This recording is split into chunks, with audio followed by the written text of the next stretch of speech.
Back हम लोग 9th class का साइंस का चैप्टर है एटम्स एंड मॉलिक्यूल्स, और उसका लास्ट टॉपिक जो हम लोग डिस्कस करेंगे वो है मोल कंसेप्ट, यानी मोल परिकल्पना जो है वो क्या होती है।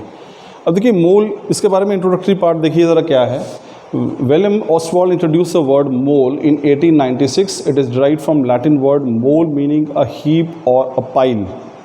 तो ऑस्वाल्ड थे जिन्होंने 1896 में इस शब्द को दिया था, मोल शब्द दिया था। मोल वास्तव में एक लैटिन भाषा का शब्द है जिसका अर्थ होता है हीप या फिर पाइल, यानी कि ढेर।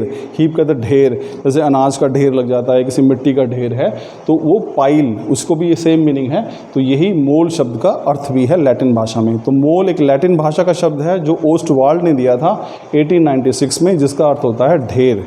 अब देखिए एक मोल क्या है, one mole of any species.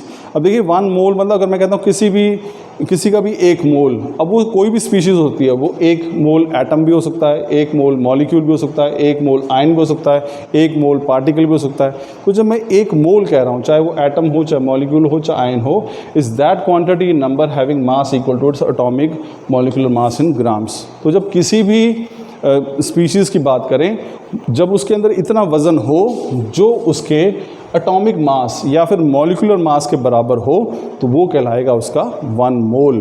जैसे वन मोल की अगर हम सोडियम की बात करें, वन मोल सोडियम एटम, तो सोडियम का एटॉमिक मास कितना है 23।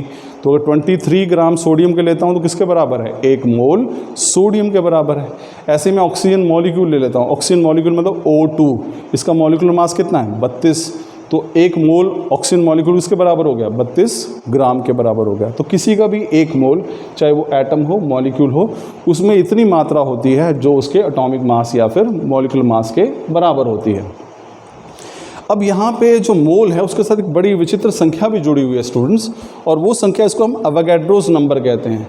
तो जब आप एक मोल लेते हैं किसी का भी, उसके अंदर आपको पता कितने कण होंगे। अगर मैं एक मोल सोडियम लेता हूँ, उसके अंदर कुल कितने कण होंगे 6.022 इंटू 10⁻23 एटम्स। अगर मैं एक मोल ऑक्सीजन का लेता हूँ, उसके अंदर कितने मॉलिक्यूल्स होंगे 6.022 इंटू 10⁻23 मॉलिक्यूल्स। अगर मैं किसी सोडियम आयन का एक मोल ले लेता हूँ, उसके अंदर कितने आयन्स होंगे 6.022 इंटू 10⁻23।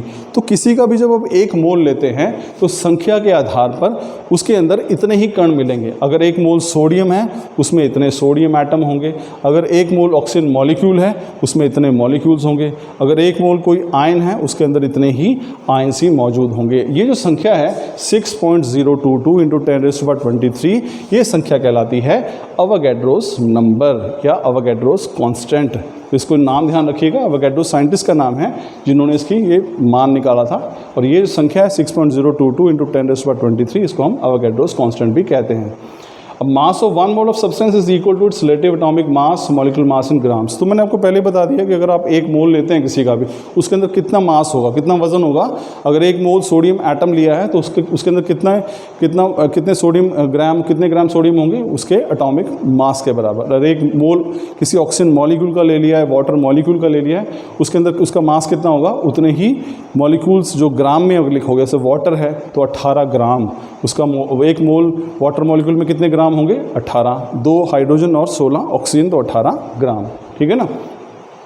तो we just need to replace U in atomic mass और मॉलिक्यूलर मास विद ग्राम्स। तो हमने क्या करना है, एक्चुअल में जो उनका एटॉमिक मास है किसी का और जो उसका मॉलिक्यूलर मास है, जब आप उसको मोल से लिखते हैं तो आपने सिंपल, आपको पता एटॉमिक मास किस में लिखते हैं हम, यूनिफाइड मास में, AMU, या फिर एटॉमिक मास यूनिट में। ऐसे ही मॉलिक्यूलर मास किस में लिखते हैं, U में, यूनिफाइड मास। तो जब आप मोल लिख रहे हैं तो आपने उस U को हटाना है, यूनिफाइड मास को हटाना, उसके क्या लगा देना है, ग्राम्स। तो 1 mole of sodium is equal to 23 grams, 1 mole of oxygen molecule is equal to 32 grams. तो जब आप मास लिखते थे कि ऑक्सीजन मॉलिक्यूल का मॉलिक्यूलर मास कितना है 32U, ऐसे अब सोडियम के लिखते हैं 23U। तो U की जगह जब आप मोल लिख रहे हैं तो आपने ग्राम शब्द का इस्तेमाल करना है। तो अब इसकी डेफिनेशन देख लीजिए, परिभाषा क्या है। It is defined as 1 mole of any species atoms molecules ions or particles that quantity number having mass equal to its atomic or molecular mass, and 1 mole is equal to 6.022 into 10⁻23 numbers. तो mole क्या है, मोल वास्तव में किसी भी particle का, अगर हम स्पीशीज़ की बात करें, चाहे वो एटम है, मॉलिक्यूल है, या फिर आयन है, या फिर पार्टिकल है, एक मोल जो हम किसी का भी लेते हैं उसमें उतनी ही मात्रा होती है जितने उसके एटॉमिक मास या फिर मॉलिक्यूलर मास में हो जब उसे ग्राम में एक्सप्रेस किया जाए। एक मोल किसी का भी, चाहे एटम है, मॉलिक्यूल है, आयन है, पार्टिकल है, उसमें कितने कण होंगे, कितनी संख्या होगी, 6.22 × 10⁻23 इन नंबर। तो मोलर मास क्या है, वास्तव में एक मोल किसी भी सब्सटेंस का मास, और वो हमेशा ग्राम में एक्सप्रेस किया जाता है। तो हमारे पास अगर आप देखोगे स्टूडेंट्स, तो मोल को हमने दो तरीक़ों से एक्सप्रेस किया है, मास यानी ग्राम में, और संख्या यानी अवोगाड्रोस नंबर में। तो एक मोल किसी भी एटम का, मॉलिक्यूल का, आयन का, पार्टिकल का, वो किसके बराबर होता है, उसके एटॉमिक मास ग्राम में, मॉलिक्यूलर मास ग्राम में, या फिर उसके आयन का मास ग्राम में, तो वो उसके एक मोल के बराबर होता है। अगर हम संख्या में बात करें तो किसी का एक मोल, उसमें कितनी संख्या होगी, अगर एक मोल सोडियम एटम है तो उसमें कितने एटम होंगे, 6.022 × 10⁻23। अगर एक मोल ऑक्सीजन मॉलिक्यूल है, उसमें कितने मॉलिक्यूल होंगे, 6.022 × 10⁻23। तो संख्या के हिसाब से ये, और वज़न या मास के हिसाब से उनका एटॉमिक मास या मॉलिक्यूलर मास। तो स्टूडेंट्स, ये था हमारा last topic, mole concept. I am sure आपको समझ में आएगा। Thank you.